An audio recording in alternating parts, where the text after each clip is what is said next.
believe Buddhist economics will work in the West? Oh, well, the West is just as much capable of common sense as anybody else. It's got to work. We've got to come to something more rational than what we've got now. And if we don't do it deliberately, it'll be forced upon us through the facts of the universe. We can't go on building buildings like this.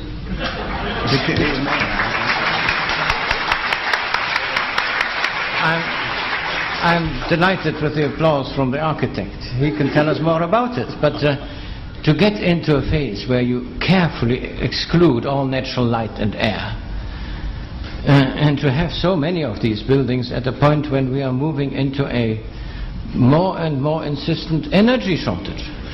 This is quite a thing.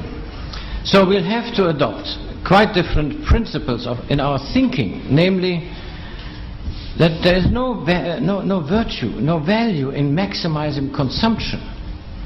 You want to maximize satisfactions, and you want to get your satisfactions with a minimum of consumption to still get them. Now, this is what the voluntary simplicity movement in this country are beginning to discover. They're not dour-faced Puritans. On the contrary, they say, God, I'm all burdened with all this clutter. In order to maintain this clutter, I have to make a big income. So I'm in the rat race. If I get rid of the clutter, I can get out of the rat race. And I can have a job, a modest job, which is enough to keep me going. And I'm a free person compared with what I was before. There's an excellent group in California whom I encountered, a group of Quakers who, perhaps a bit sardonically, call themselves the Earthquakers. But anyway, they want to get back to the earth. Of course they're middle class, but they go around to their friends, Quaker friends, and say, well, you're now 55, are you looking forward to your retirement? Yes, I'm looking forward to my retirement. What do you want to do when you're retired? Oh, well, then I'll dig my garden and do this and that. And then they say, why don't you do it now? What are you waiting for?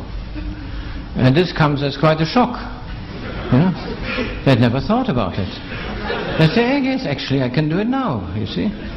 And they rid themselves of all this clutter and find that they can, even at 55, retire, of course, with a very much smaller pension, or perhaps no pension at all, but they'll survive.